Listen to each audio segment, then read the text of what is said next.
ඇරඹේ. ආණ්ඩුව ක්‍රමානුකූලව තමන්ගේ ගමන ස්ථාවර කරගනිමින් යන බව පෙනෙනකොට යම් යම් පාර්ශව සෑහෙන කලබලයකට පත් වෙලා තියෙනවා කියලා පේන්න තියෙනවා. විශේෂයෙන්ම ජනාධිපතිවරයා වටේ සාමාන්‍යයෙන් අපේක්ෂා නොකළ මට්ටමේ පිරිසක් ගොනු වී සිටීම මෙරට ප්‍රභූ මට්ටමේ දේශපාලන කඳවුරුවලට සෑහෙන තිගැස්මකට සහ විමතියට හේතුවක් වුණා. ඒ අනුව රනිල් සජිත් පොහොට්ටු පාර්ශවයත් එක අරමුණකට ඇවිත් තියෙන්නේ අනුර වටේ සිටින තීරණාත්මක චරිත කිහිපයක් ඉලක්ක කරගෙන ප්‍රහාර එල්ල කරන්න. ඒ ගැන අදාළ පාර්ශව එකටත් වෙනමත් කතා කරලා තියෙනවා. මේ මූලික පියවර විදිහට චරිත තුනකට ප්‍රහාර එල්ල කිරීම ආරම්භ කරන්න තීරණය කරලා තියෙනවා. ඒ තමයි හනීෆ් යූසුෆ්, හාන්ස් විජේසූරිය සහ ක්‍රිෂාන්ත කුරේ.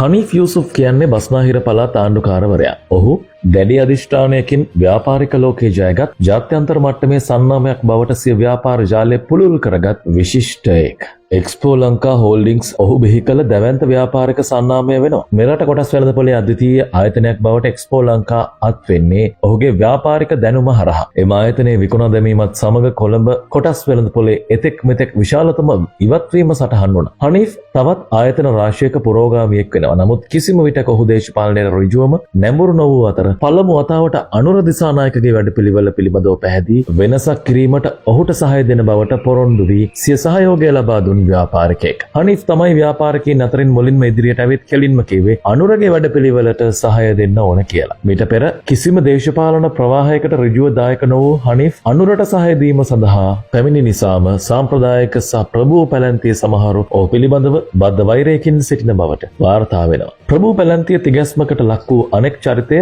ආචාර්ය හාන්ස් විජේසූරිය. ශාන්ත තෝමස් විදුහලෙන් අධ්‍යාපනය ලබා 1989 වසරේදී කේම්බ්‍රිජ් විශ්වවිද්‍යාලයෙන් විදුලි සහ ඉලෙක්ට්‍රොනික ඉංජිනේරු උපාධිය ලබාගත් ඔහු 1994 වසරේදී බ්‍රිස්ටල් විශ්වවිද්‍යාලයෙන් ඩිජිටල් ජංගම සංවේදනය පිළිබඳ ආචාර්ය උපාධිය ලබාගත්. හාන්ස් වර්ලක් ඉංජිනේරුවරයෙක් සහ එක්සත් රාජධානියේ ඉංජිනේරු තාක්ෂණ ආයතනයේ සමාජිකයෙක් වගේම එක්සත් රාජධානියේ වෝවික් විශ්වවිද්‍යාලයෙන් MBA උපාධියක් ද ලබාගත්. ප්‍රසිද්ධ ජංගම දුරකථන මෙහෙයුම් සමාගමක් වන ඩයලොග් ආසියාටහි ආරම්භක කළමනාකාරීත්වයේ සමාජිකයෙක් වූ හාන්ස් 1997 වසරේදී එම සමාගමේ ප්‍රධාන විධායක නිලධාරියා බවට පත් වුණා. GSM ඒසියා පැසිෆික් හි හිටපු සභාපතිවරයෙකුද වන ආචාර්ය හාන්ස් විජේසූරියගේ සේවා කාලය අතරතුර එනම් 2016 වසරේදී GSM විසින් පවත්වන ලද ඒෂියා මොබයිල් අවෝඩ්ස් සම්මානවලදී ඉහළම සම්මානයට ඔහු පාත්‍ර වුණා. ආසියාටහි ප්‍රධාන විධායක නිලධාරී වූ ඔහුට වරක් ස්පාඤ්ඤුවේ බාසිලෝනාහේදී GSM සභාපති සම්මානය පවා හිමි වුණා. මෙරට ප්‍රකට ව්‍යාපාරික සංග්‍රාවක් වන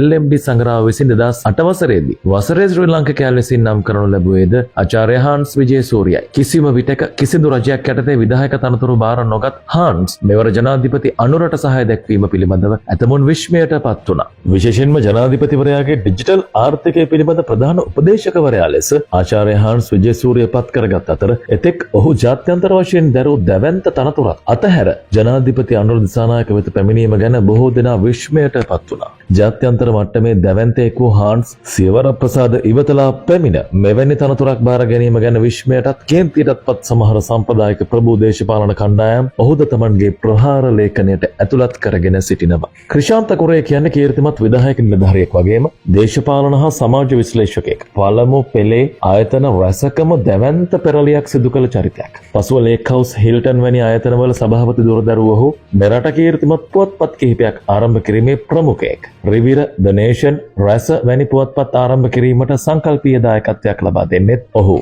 ප්‍රකට මාධ්‍යවේදී කීත් නොයර් පැහැරගත් අවස්ථාවේ ඔහු ජීවිතය බේරා ගැනීමට ක්‍රිෂාන්තගත් වෙහෙස පිළිබඳ බොහෝ දෙනා අදත් කතා කරන විශ්මය. ඒ වගේම රාජපක්ෂයගේ මැර ප්‍රහාරයකට ලක් වූ කීර්තිමත් ජ්‍යෙෂ්ඨ මාධ්‍යවේදියෙක් වූ උපාලි තෙන්නකෝන් පවා රිවිර ආයතනයට සම්බන්ධ කරගත්තේ ඔහු විසින්. කලක් එක්සත් ජාතික පක්ෂයේ කෘත්‍යාධිකාරී මණ්ඩල සමාජිකයෙක් වූ ක්‍රිෂාන්ත ප්‍රමුඛ පෙළේ සංවිධායකයෙක් වගේම මෙරට ප්‍රබල දේශපාලන පරිවර්තනයන් වලදී තීරණාත්මක මැදිහත් වීම කළ චරිතයක්. ඔහු දිවංගත මංගල සමරවීරගේ දේශපාලනික සහ පුද්ගලික ඉතා සමීපතම මිත්‍රයා ලෙස සැලකෙනවා. ඒ වගේම ඍජුවම ඔහු රාජපක්ෂලාගේ වෛරයට පාත්‍ර වූ අයෙක් වන අතර ගෝඨාභය රාජපක්ෂ බලයට අවස්ථාවේ මුල්ම ඉලක්කය වූ අයෙක්. සාමාන්‍යයෙන් මේ චරිත මෙරට ප්‍රධාන පෙළේ ප්‍රබෝන් ව්‍යාපාරිකයන් වෘත්තීයවේදීන් අතර බොහොම ප්‍රකටයි. ඔවුන් අනුර සමග කටයුතු කිරීම නිසා එවැනි කීර්තිමත් චරිත විශාල වශයෙන් ආණ්ඩුවට සමීප වන්නට පටන්ගෙන තිබෙන බව පැවසෙනවා. මේ තත්ත්වය ඉවසන්නට සහ දරා දරන්නට බැරි කණ්ඩායම් වියරු වැටි ප්‍රහාර එල්ල කරන්නට තීන්දුව කොට තිබෙන බවට වාර්තා වෙන අතර ඒ සඳහා මේ තිදෙනාට